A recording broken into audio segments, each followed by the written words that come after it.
Thank you for having me. Of course. So I regret to say I didn't encounter you with Would You Kill the Fat Man, which I think is sort of one of your big philosophy books. I have it, but I guess admittedly I didn't encounter you until last year.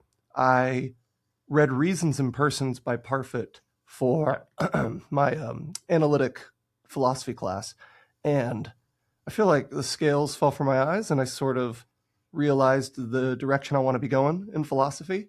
And then that was in the spring semester. Summer came around, and I had loads of time on my hands. I was taking a Heidegger seminar, but I had enough time to read all 3 volumes of Parfit's Wow. on on what Wow. matters. Not many And people so, have managed that.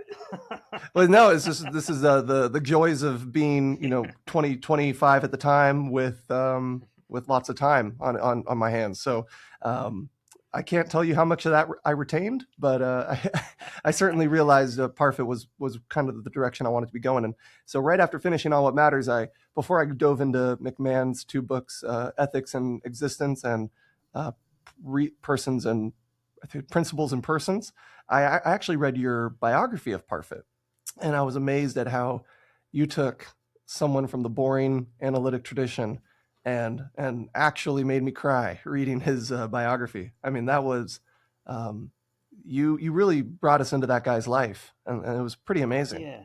Yeah. I mean, it's interesting. Uh, he had a relatively comfortable life in many ways, but there was something deeply tragic about it. And I Yeah. think people do get very upset reading about aspects of his life. hmm I actually, after reading your work, I reached out to Janet Radcliffe Richards. She agreed to be on the podcast Oh, eventually very as good. well. And yeah, it was quite disturbing because I feel like on all fronts, Parfit was, um, in terms of his approach to ethics, I mean, it was quite remarkable, and I found it quite compelling. I know many people disagree with him on his models, but it seemed like he had everything down except for his ethics in his own life, Yeah. in his personal life. And I think that sort of leads into the tragedy there.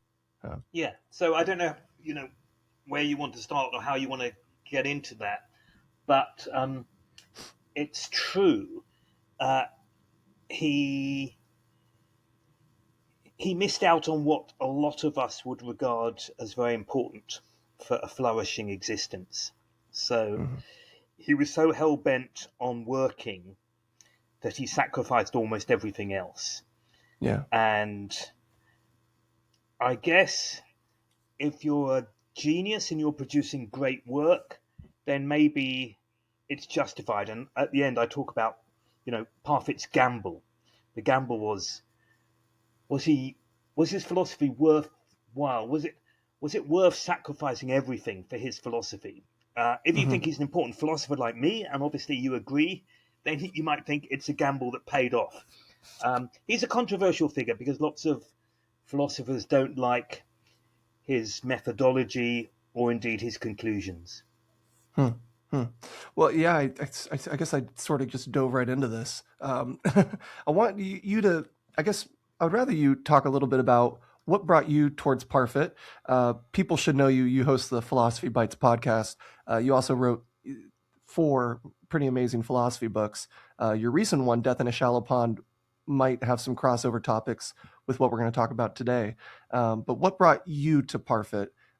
Where do you sort of what was your intellectual journey, and why do you find them so fascinating? I studied in Oxford in the 1980s, and I did an undergraduate degree in what's called Politics, Philosophy, and Economics (PPE). hmm And then I did a postgraduate degree, which is called the BPhil in philosophy. And Derek was one of my supervisors for my dissertation, which was on the philosophy of future people. So I had some personal dealings with him. And then I left academia and became a journalist But I couldn't get rid of the philosophical itch, so I went back and did a PhD part time. And my supervisor for my PhD was Janet Radcliffe Richards, who you've already mentioned, Yeah. who was Derek's partner. And subsequently Derek's wife. So I'm the only person to be taught by both Derek and by Janet.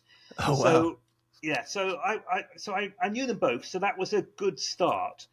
But I guess I first realised there was a book in Derek in the year 2014, I think it was, when a magazine in the UK, a periodical called Prospect Magazine, ran a poll of the most important public intellectuals in the world.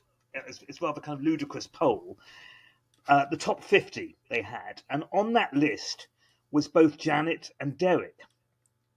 So I had a relationship with Prospect, and I wrote to them and said, "Did you know that they know each other quite well? In fact, they're married."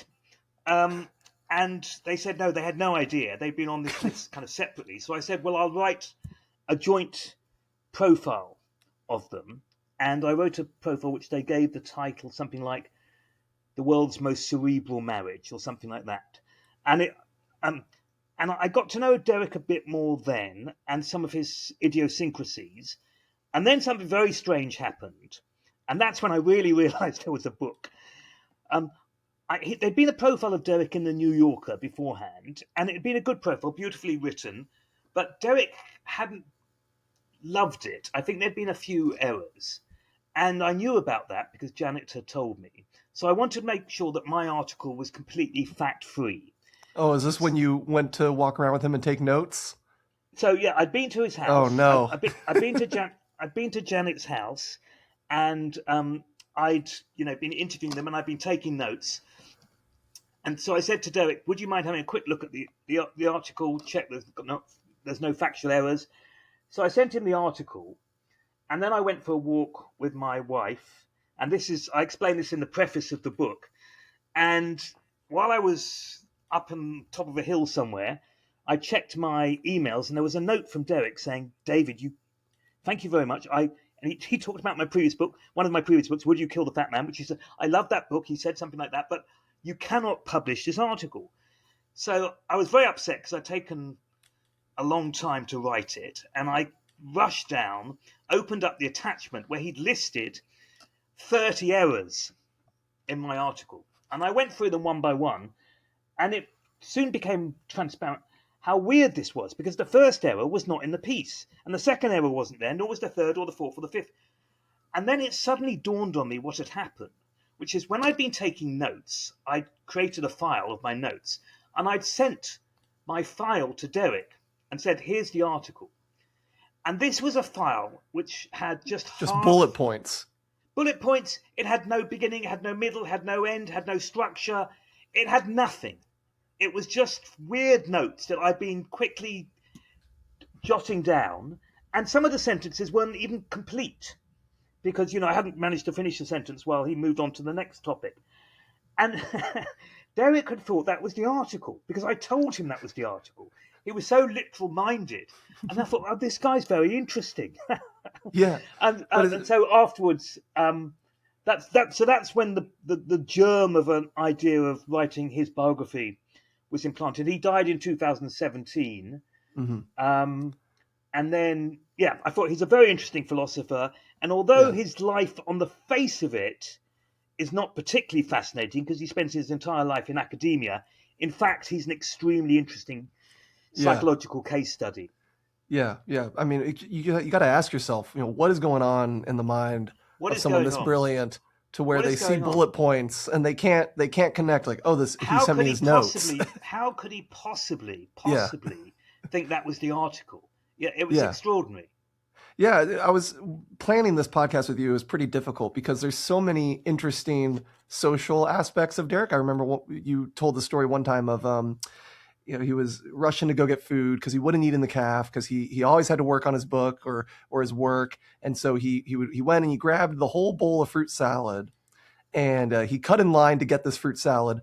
And then he turned around and told the person who saw him cut. He said, "Oh, there's a good consequential reason for me to have this. The net well-being of the world, or the net well-being of academia, is improved to the greatest degree by me having this." And I think you mentioned one of the students said you wouldn't want to be alone in the woods or in the jungle with Derek, because he would give a good consequentialist reason why you should get eaten by the jaguar and he should escape.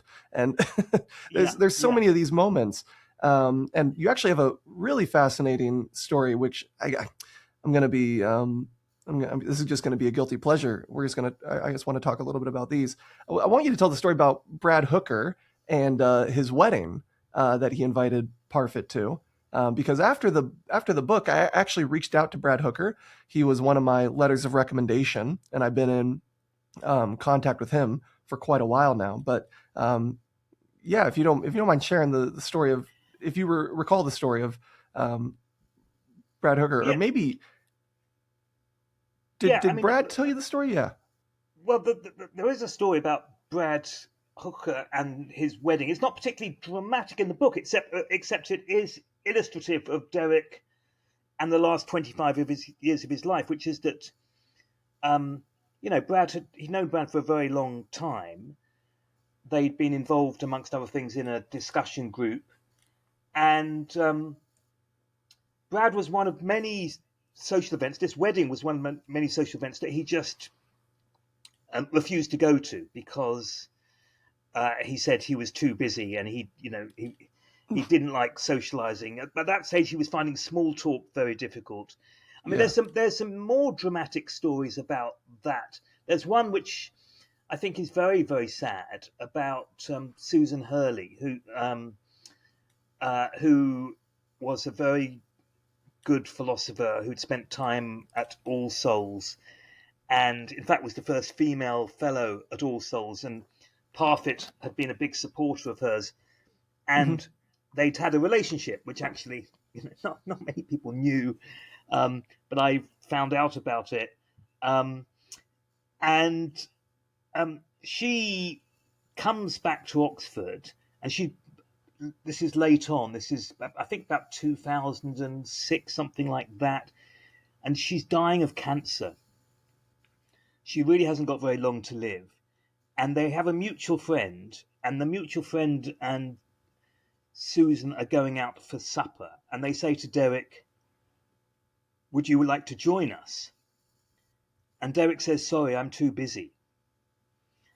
And this mutual friend says, "I wanted to shake Derek and saying, you're writing a book on what matters. Well, this matters. This really matters." And so, he had a very impoverished life in some ways like that. As I said at the beginning, he becomes so obsessed about his work that he basically refuses almost all social occasions, and he doesn't exactly cut off friends, but he shows no interest in keeping in contact with anybody. And he doesn't go to Brad Hooker's wedding. He doesn't go to events like that, which most people would feel an obligation to turn up to. Well, I was on the phone with Brad Hooker, and I guess I heard a longer story, and it was that Brad originally had a sort of a shotgun wedding, and he had this wife, but the marriage wasn't good. It was pretty terrible, and he said that Derek was a good friend and sort of a place of comfort when he was in this first marriage, and so Derek knew about this troubled marriage and how not beneficial it was for Brad, and then Brad got a divorce, and he had a kid, so he was like a single father, and then so Derek saw him go through this really troubled marriage. And then Brad found a new wife, and she was wonderful and great. And then Derek, knew about this as well. And then he invited Derek. And Derek, of many people, should know this is a really important wedding, and this is a big deal for Brad. And they were good friends. Yeah. And then, as you mentioned, Derek said, I don't think I'll find many people there quite interesting. So I'll get lunch with you later, but I'm just not going to go to your wedding. Yeah. And it's sort of like this case with this lady where it's like, this is sort of what matters. And it's sort of a neglection. Towards the end of his life, when there were social events, he would sometimes contact the organizer and say, "Please put me next to a philosopher," because he was terrified about having to. Well, I think A, he found small talk very difficult, and B, he had this inexhaustible appetite for talking about philosophy, Mm-hmm. and very few people could keep up with him. Jeff McMahon, who you mentioned earlier, Jeff had a marathon. He initially told me it was 14 hours, but he's since checked his notes. It was only 11 hours. He had an 11-hour Oh, tutorial with Derek. And Ruth Chang is another one who, yes. she pretended she had to go to the toilet because she just needed a break because she just couldn't cope with the intensity of his Yeah. intellectual engagement. So he could be very hard work, even for professional philosophers who enjoy talking about philosophy. He would never give up. Yeah. Yeah. So we spent a lot of time talking about the I guess the quirks of Parfit. He is to make it clear. I know there's maybe these stories are not always the most uplifting, but I will say there's a good reason Derek Parfit is my favorite philosopher, and I call him my philosophical hero, and he really is. And I was kind of meandering through philosophy. I did my undergrad and my first master's in theology. Didn't enjoy it, and then so I moved to philosophy. And even in philosophy, I knew I wanted to do something in the realm of ethics, but I didn't have the vocabulary, I didn't have the direction. After finding Parfit, sort of everything became clear. So he wrote 2 books. I know Peter Singer put him in a thing of applied ethics, but other than that, he only has 2 books. I guess On What Matters counts for almost 3 or It's a big 4 or book. 5 It's a big books. book. Yeah, Yeah, but yeah, Reasons and Persons is sort of the hot topic one.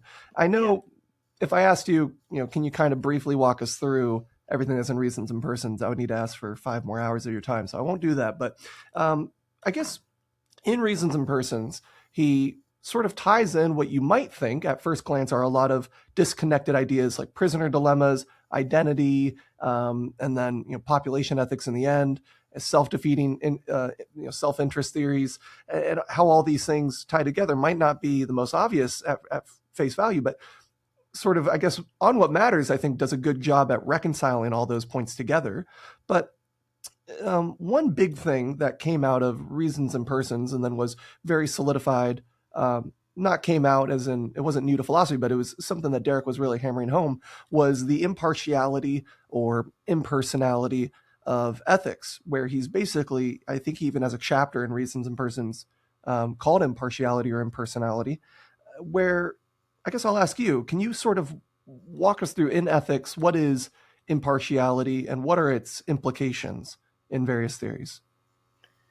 I suppose impartiality is something that has, at one level, a great deal of intuitive appeal, which is that every human being should be treated equally. So there's a kind of Mm-hmm. egalitarian component to it.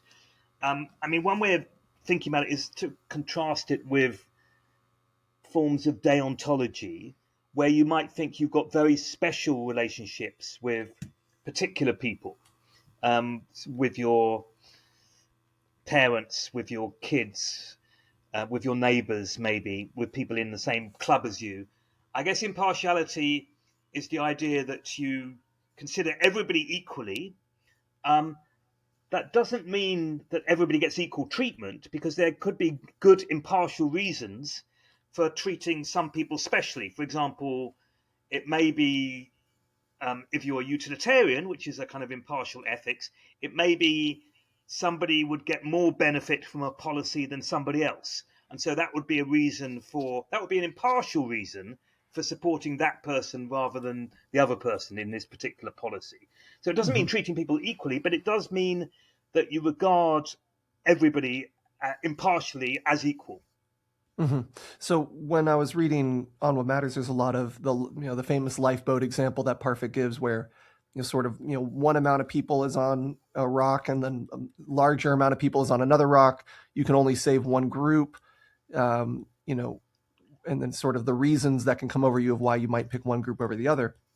When I'm walking through some of these exercises, it seems like absolute or complete impartiality can lead to some rather, I guess, grim places. So, the example that always comes to my mind is, I'm married. So if I have my wife on one rock and then I got, 5 people on the other rock, I don't always talk about this thought example in front of her. Who am I supposed to go and save? I think Derek's conclusion was we might not hold you morally blameworthy if you go and you save, your wife, but you might be able to come up with good impartial reasons as to save the 5. What are do you is there a limit to this? Is there a place where Derek is comfortable with you saving less people who you have closer relationships with, in Yeah, exchange for more people that you don't know?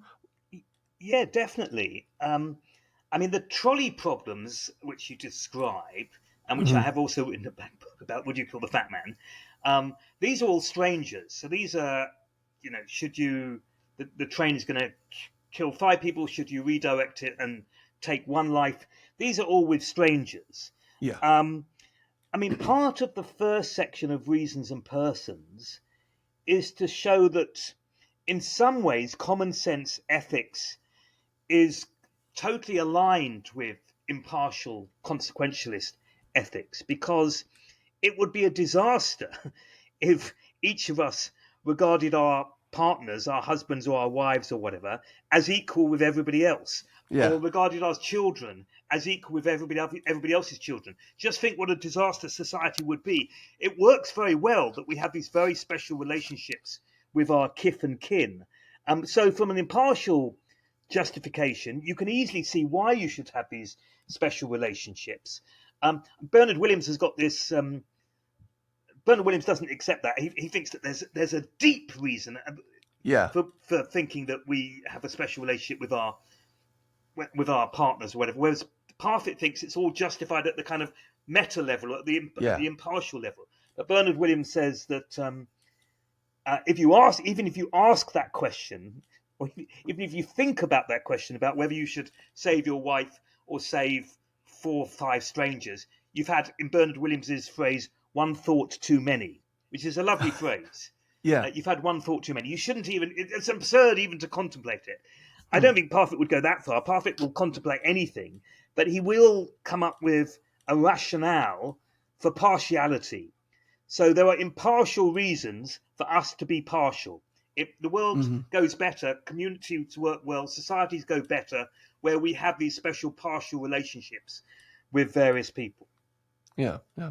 It was, but I'm still wrapped up, and I still get into some troubled thinking where on face value, like when I sit and I've sort of I heavily align with the analytic tradition when it comes to navigating ethics. I would never call myself, a full-fledged analytic, but I am quite invested in the ethics side of it.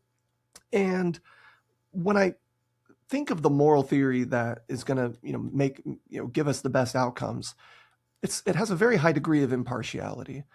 And when Bernard Williams in his book gives, I think it's Utilitarianism for and Against, he gives the example of Jim and the Indians. Jim gets captured and taken away, and then there's 20 prisoners from a village, and then the military commander gives Jim the opportunity, hey, you kill one of these people, the other 19 will go free. I think Bernard was trying to show that, hey, for the utilitarian, this is a really easy answer. And I sit there and I read that and I think, yeah, this is a really easy answer.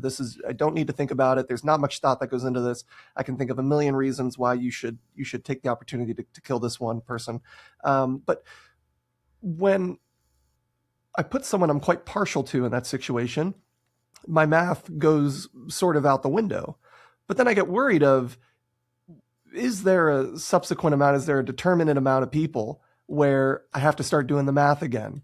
Is 1,000 people worth, someone I'm quite partial to? And this has put me into some, I sort of understand Bernard when he says, you're having one thought too many in this Yeah, area. Yeah, it's yeah, quite troubling. Did you ever yeah. struggle with these sort of questions with yourself? Uh, well, I struggle with them philosophically. I Yeah. think I behave like most human beings Yes.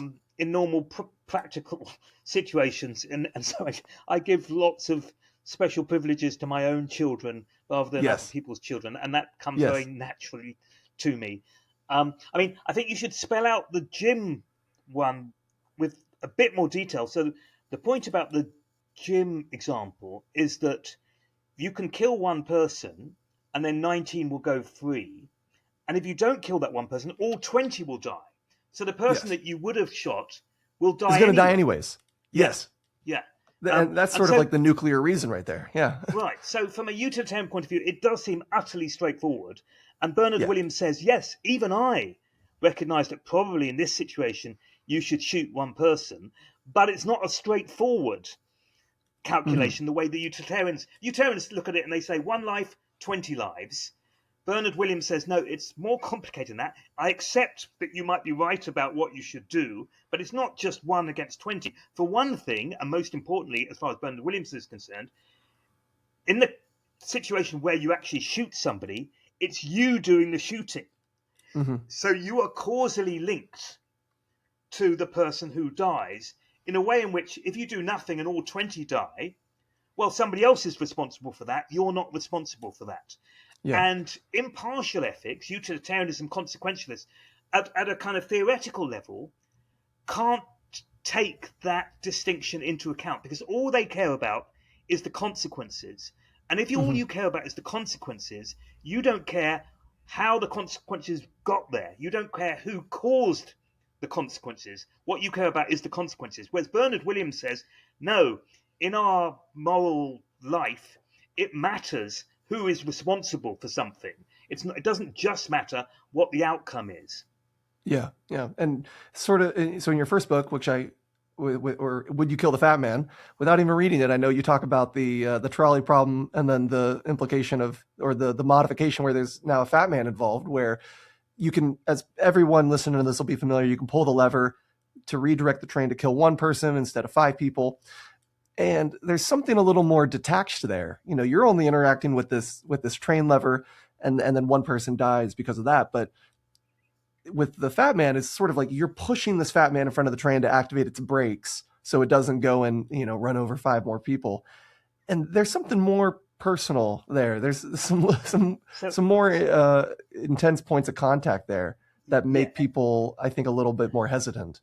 yeah. So when I ask people what the difference is, because in both cases, in the second case, you push a large man over a footbridge and he's so large that he stops the train, which is going to kill 5 people. So that he dies, but the 5 people are saved. So in both cases, you're killing one to save 5. But we have a strong intuitive sense that pushing the large man over the footbridge is objectionable.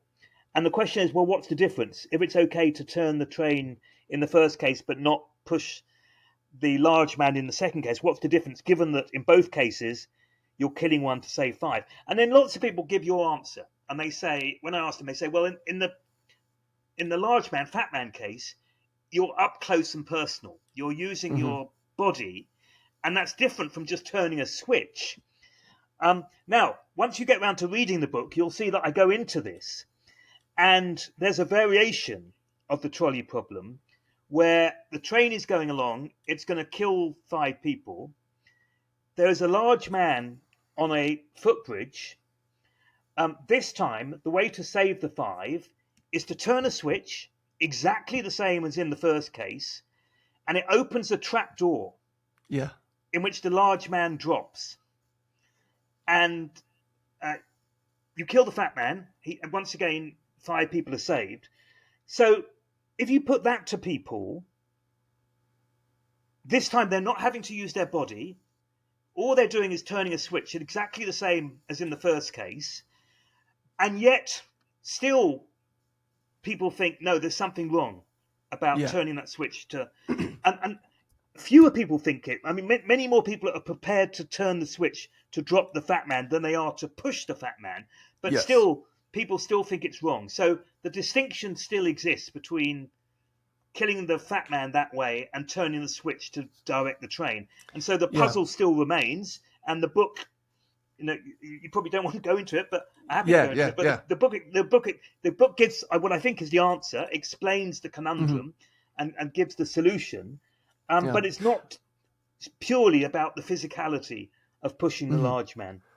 One thing that me and Dr. Hooker spoke about, we never really resolved it, was whether actions have sort of this intrinsic moral worth, right? Is there something intrinsically wrong with murdering someone aside from the consequences? Like, is the act itself something wrong? And I think that might, you have your own answer, but I think that might be one of the things sort of inhibiting people's calculations is they are committing an act of murder versus where you redirect the train. You might be able to do some intellectual gymnastics to say, well, I didn't murder them, the train murdered them, I didn't murder them. And sort of like this detachment from the direct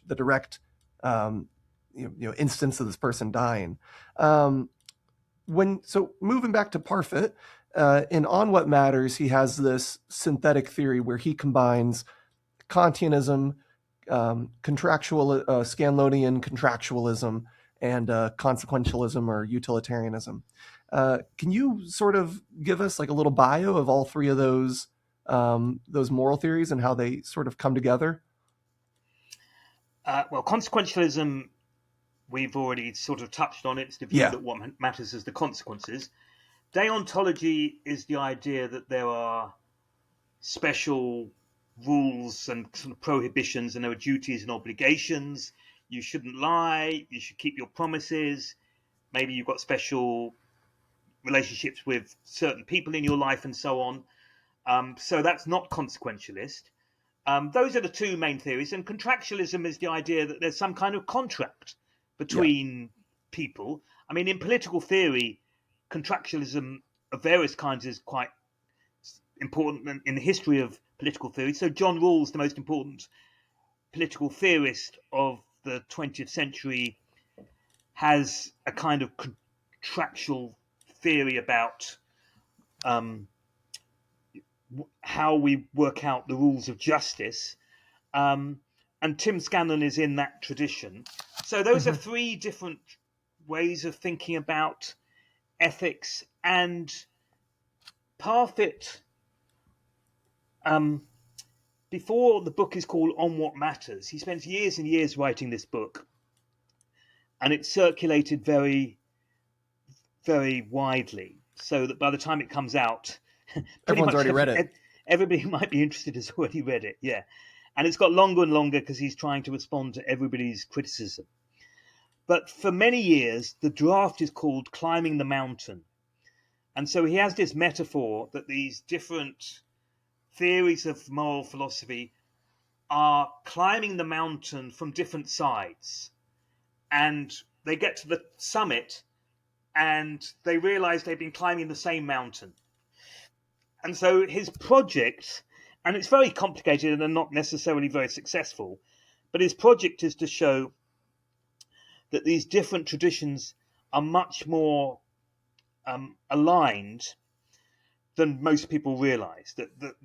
And he goes through these various trolley cases to show that surely we can all agree that this is what you should do, so that these different ethical theories, which look very distinct, actually have a great deal in common.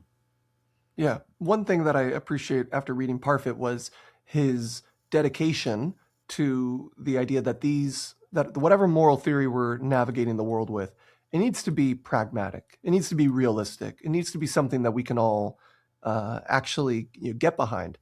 I was writing a paper in my analytic class on the various responses to Derek Parfit's repugnant conclusion from Reasons and Persons, which, long story short, Derek basically comes to this conclusion. He thinks it's repugnant, and he says for every population, there's a much larger population where everyone's welfare is less, but because there's more people and their lives are all somewhat worth living, that society might be better, even though everyone in it is worse off.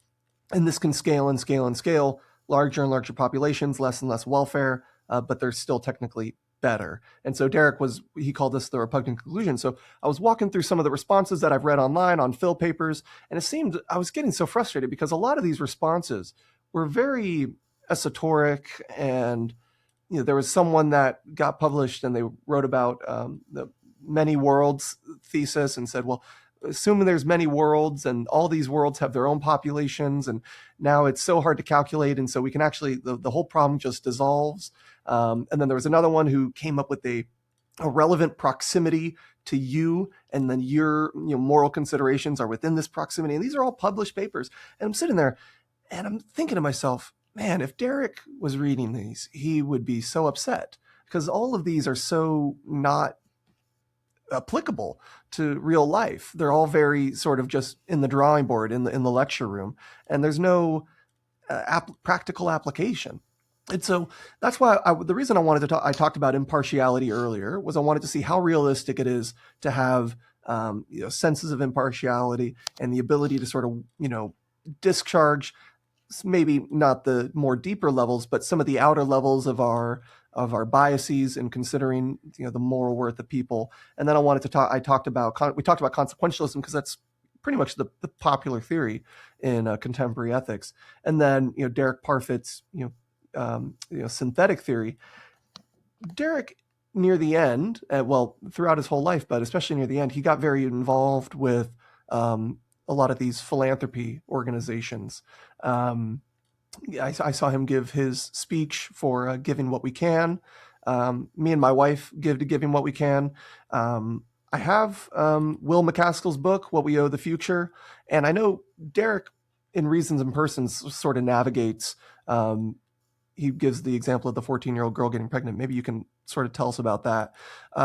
Future people is now a sort of a big topic when it comes to philanthropy, and how can we set up a world for these future people, and what is their moral worth? How much do they matter?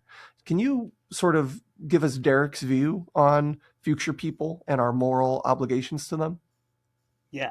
There's a lot in that question, so I'll try and unpack that bit by bit. First, I want to say that all those esoteric papers that you think Derek would be upset by, I disagree. He would love them. He would love them. He would love them. He did operate at quite an abstract level. Other people, I think his influence is indirect. I think his influence will be, and already has started to be, quite important, but it's indirect. It's not like Peter Singer, who you mentioned, who was the founder of the animal rights movement and has been heavily involved in the effective altruism movement that you also ask about, who's a very practical philosopher. Derek was very interested in philosophy at the abstract level, so I don't agree that he wouldn't enjoy these papers. He would love them. And, if they offered a solution, he would find that very interesting. And many of his examples are themselves deeply sort of implausible. His thought experiments, which are very wonderful. I love his thought experiments. I'm writing a book about thought experiments at the moment, and my admiration for Derek has only gone through the roof, because I think he was the thought experimenter goat. He was the greatest of all time. He comes up with these incredibly imaginative thought experiments in every single domain, but they're not necessarily realistic.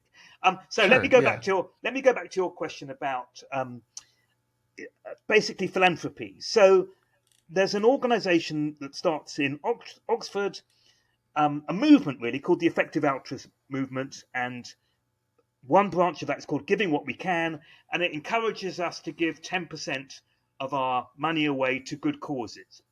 That movement, which is the subject of my latest book, Death in the Shallow Pond, that movement comes from a Peter Singer thought experiment called The Shallow Pond. Now, initially, that movement was all about philanthropy and giving to the developing world, effectively. It was to people in need. And quite quickly, the Effective Altruism movement decided that there were two other causes that they cared about.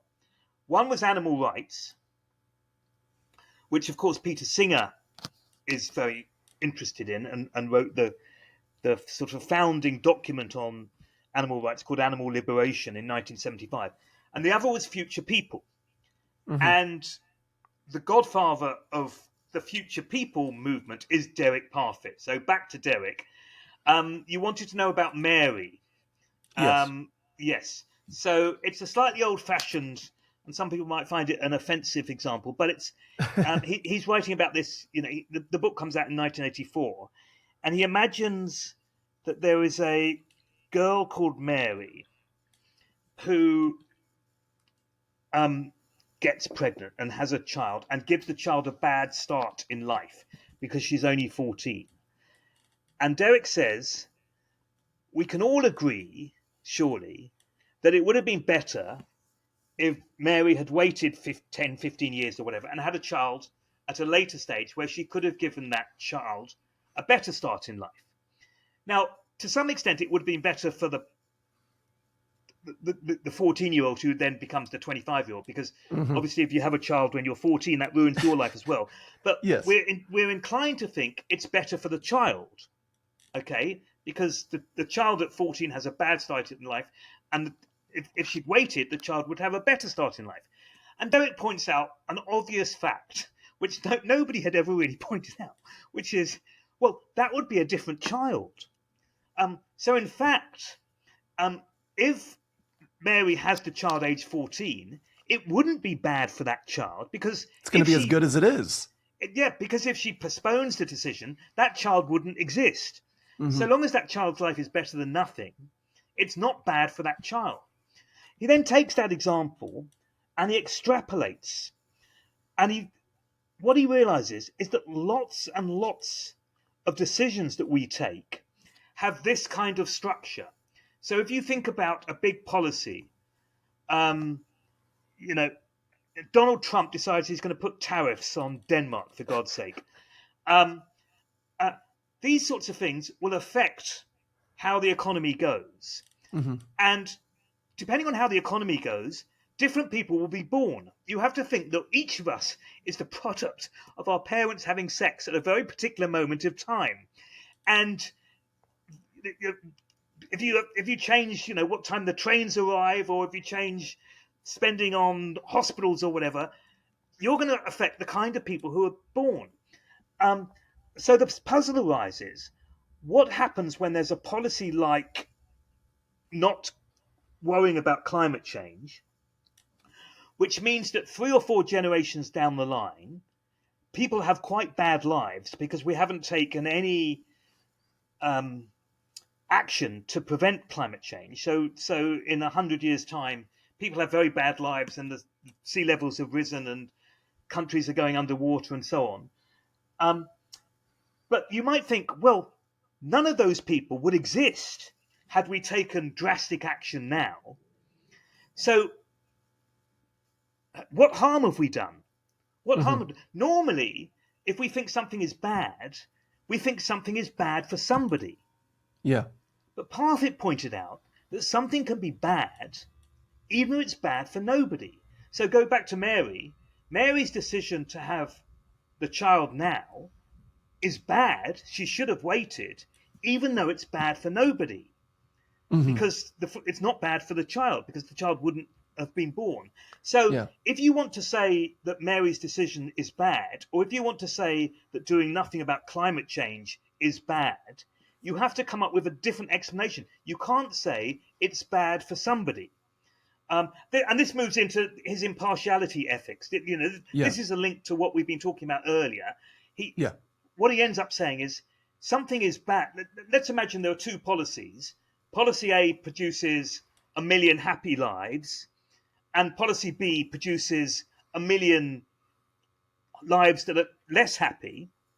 You say policy A is better than policy B because the total amount of happiness in policy A is greater than the total amount of happiness in policy B, even if they're completely different sets of people.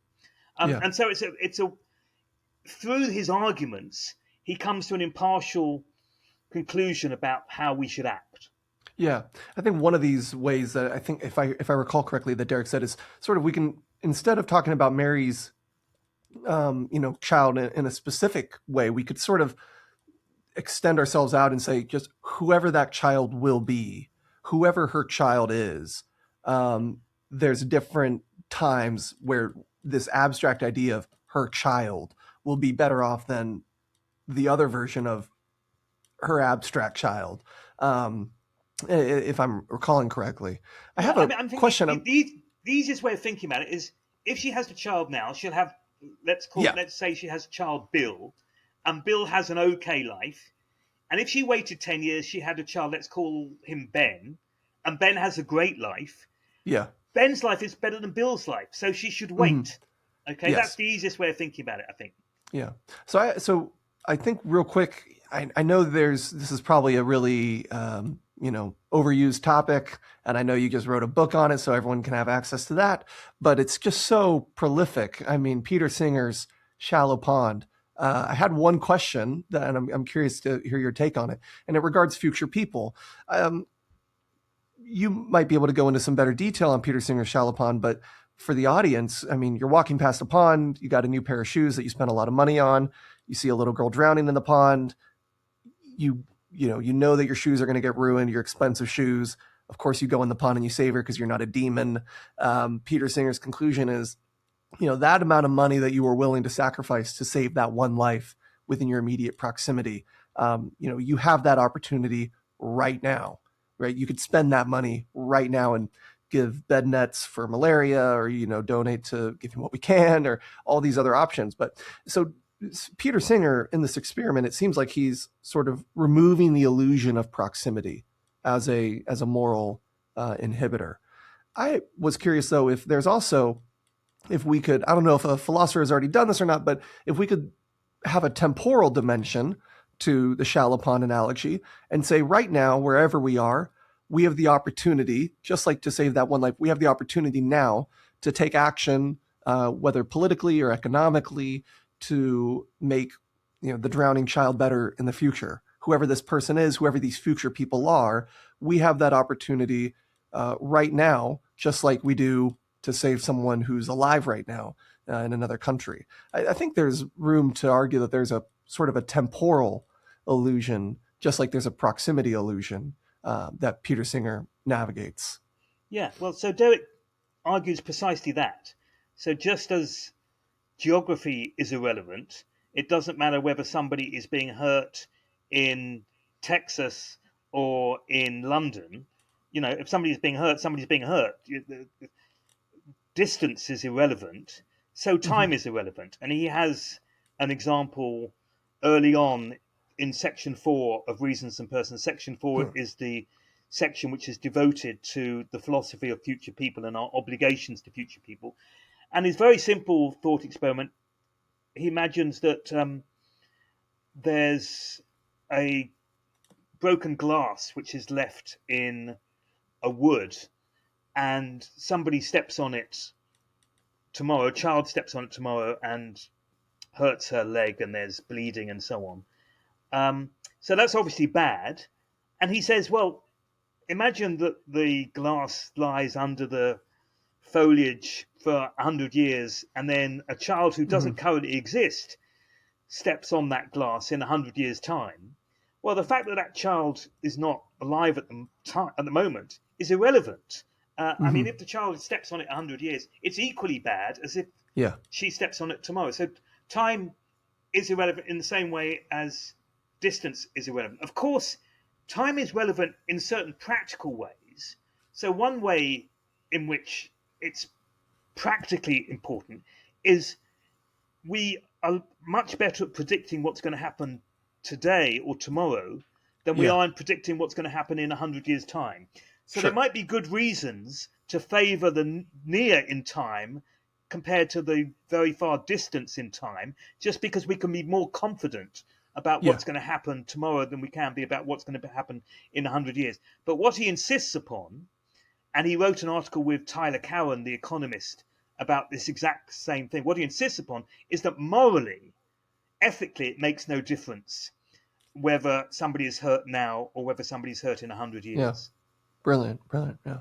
So we've had a really good conversation. I'm really happy. I know we sort of didn't get too deep into any topic. I just really wanted to do a survey of a lot of Derek Parfit because he's just so influential to me and to the philosophy community as a wider whole. I have a little bit of time left with you, and I'm just curious, what is your approach to ethics? What theory do you subscribe to? Are you just would you call yourself a strict consequentialist, or utilitarian? What is your sort of what do you think is the model that we should all adapt for ourselves?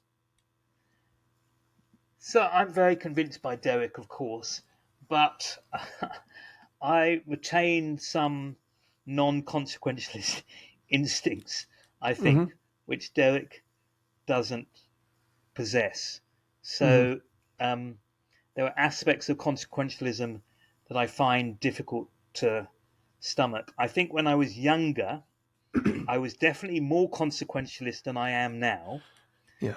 Um, I also have come to think that consequentialism or impartiality makes absolutely perfect sense at a sort Mm-hmm. of governmental or policy level.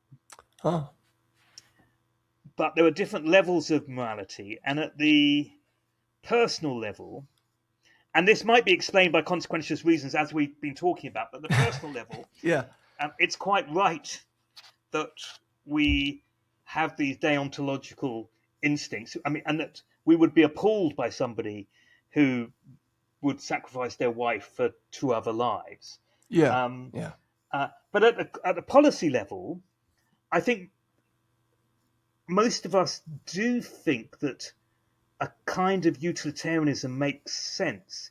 So we have a body here called NICE, and it's the job of NICE to work out what drugs it's worth supporting, funding, given Oh, that nice. there's a limited budget. And it works it out on basically very utilitarian grounds. It Mm-hmm. says how much do drugs cost, how many lives can they save, what quality of life can it ensure, and it does basically a utilitarian calculation, and I think that makes perfect sense. It Yeah. wouldn't make any sense to devote, given that resources unfortunately aren't infinite. It wouldn't make sense to say, oh, there's one person who suffers from a terrible disease, and we should devote 20% of the entire Yeah. budget to saving this one Mm-hmm. person. It makes perfect sense at a policy level to adopt consequentialist Cancer thinking. research. Yeah. Mm-hmm. Yeah. Absolutely. Yeah. And I think that sort of speaks to some of the intuitions that I have, where when I think of Parfit and when I think of consequentialism and when I think of these theories, it's actually, I mean, the thought experiments with the individuals is always fun to talk about, but when I think of what I want out of a moral theory, and when it comes to consequentialism, I'm always thinking economics, wealth inequality, the environment, infrastructure, housing, things like this. This is sort of where my mind goes, Right. downstream of these thoughts. And so I think that's a good way to put it. Is these theories may have a very special level of use on in the public sphere, and maybe there's some more calculations or thinking that we should do on the individual level. I think at the Yeah. end So of oh, go on. no, just to say, I mean, the complication here, or at least one of the complications, is distribution. Yeah. So on the one hand, we have these utilitarian instincts, but also we have what Parfit would call priority instincts. So we have these instincts that we should also care about, and John Rawls agreed with this, the people who are worst off in society. So a utilitarian might think, let's say I'm at the bottom of society, you're in the middle of society, and there's a policy that would improve our well-being by exactly the same amount. Hmm. So the utilitarian might be indifferent between those two policies. Yeah. All But tides somebody rise. else Yeah. might think that, well, maybe as I'm at the bottom of society, I am more deserving of that benefit than you are. Hmm. Yeah, yeah. There's this idea of the role that luck plays into this. I'm writing my master's thesis right now is actually on moral luck, and I Interesting. know Parfit has some comments that he makes and on what Yeah, matters. I need to yeah. revisit those and see what he thinks. But I got another question though. When we talk about some of these things, it's very hard for us to not get pragmatic and see the application for the real world.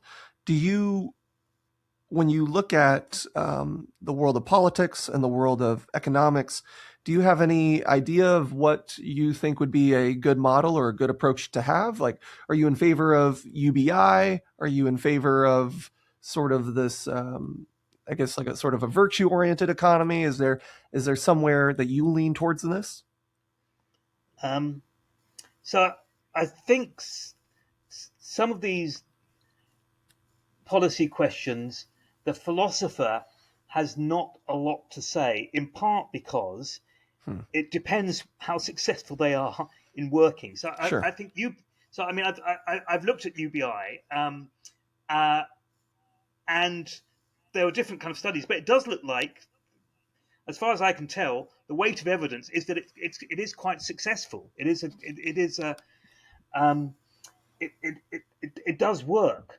Mm-hmm. And of course, in the world of AI, when there's going to be many more people who are unemployed, it might become Yeah. increasingly important.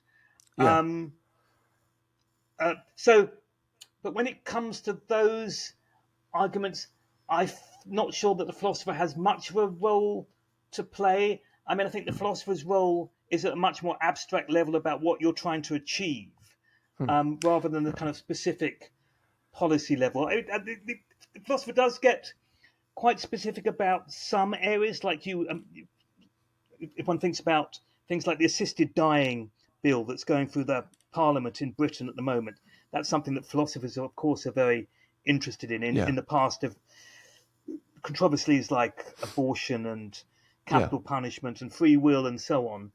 But specific economic policies, the philosopher's good at talking about, what what value should be driving these Hmm. particular policies rather than the policies per se.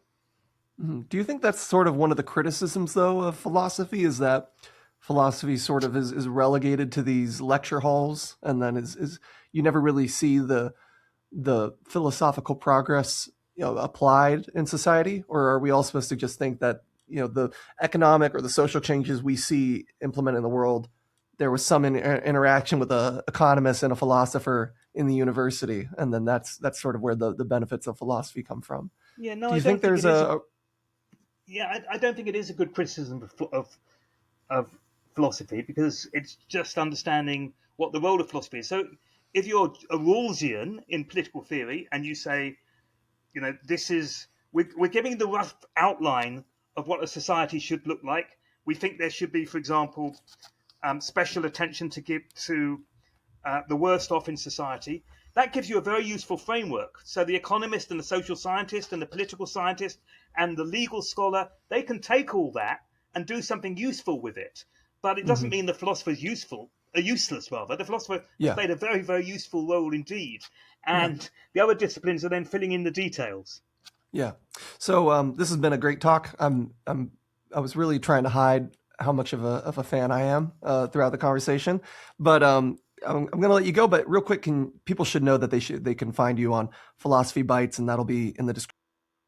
You mentioned you got a book coming out on thought experiments.